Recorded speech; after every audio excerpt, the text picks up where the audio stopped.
ഉപദ്രവിക്കുന്നവരോടും ദ്രോഹിക്കുന്നവരോടും പ്രതികരിക്കുന്നവരാണ് മനുഷ്യർ.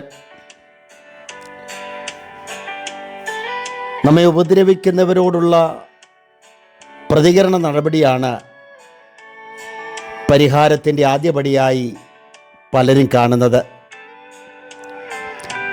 പ്രതികരണം രണ്ട് വിധത്തിലാകാം.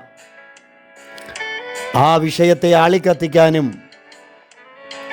അതിനെ അണച്ചു കളയാനും. എപ്പോഴും ആദ്യ അടിയല്ല, തിരിച്ചടിയാണ് പ്രശ്നങ്ങളെ കലുഷിതമാക്കുന്നതും കലഹങ്ങളെ കലാപങ്ങളാക്കി മാറ്റുന്നതും.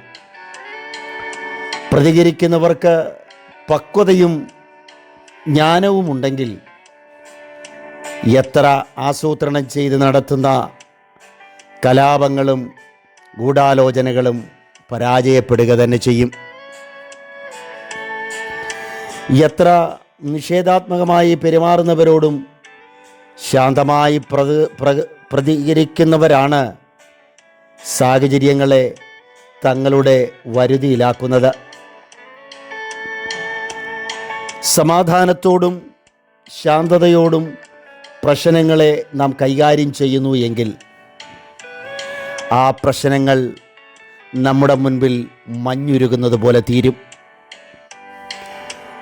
അങ്ങനെ വിഷയങ്ങളെ കൈകാര്യം ചെയ്യാതിരിക്കുമ്പോഴാണ് രക്തബന്ധങ്ങളും മിത്രങ്ങളും നമ്മെ വിട്ട് മാറിപ്പോകുന്നത്.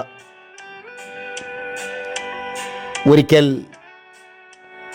ധ്യാനത്തിലിരുന്ന ഒരാത്മീയ ഗുരുവിനെ വടികൊണ്ട് ആരോ പുറകിൽ നിന്ന് ആഞ്ഞടിച്ചു. ആ ഗുരുവും അടിച്ചയാളിൻ്റെ കയ്യിലിരുന്ന വടിയും നിലത്ത് വീണു.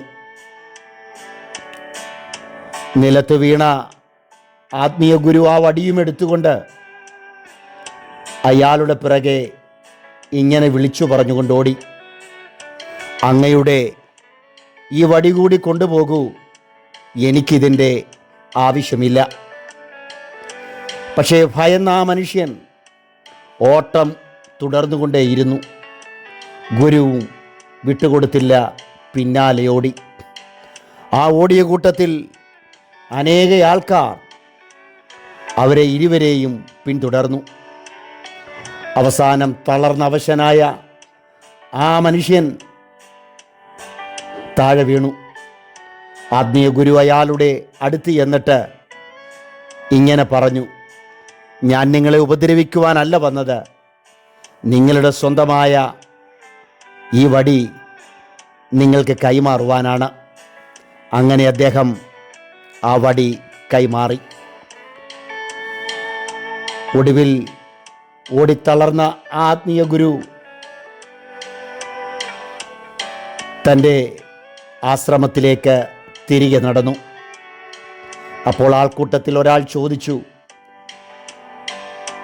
അങ്ങയെ അടിച്ചിട്ട് ഉപദ്രവിച്ചിട്ട് വേദനിപ്പിച്ചിട്ട് ഓടിയിട്ടും എന്താണ് തിരിച്ച് അങ്ങ് പ്രതികരിക്കാഞ്ഞത്?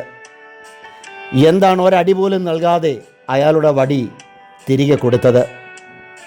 ഗുരു ഇങ്ങനെ പറഞ്ഞു, ഞാനൊരു വൃക്ഷത്തിൻ്റെ ചുവട്ടിലായിരുന്നു ഇരിക്കുന്നതെങ്കിൽ അതിൽ നിന്നും ഒരു കമ്പൊടിഞ്ഞ് എൻ്റെ തലയിലോ ശരീരത്തിലോ വീണിരുന്നു എങ്കിൽ ഞാൻ എന്തു ചെയ്യുമായിരുന്നു?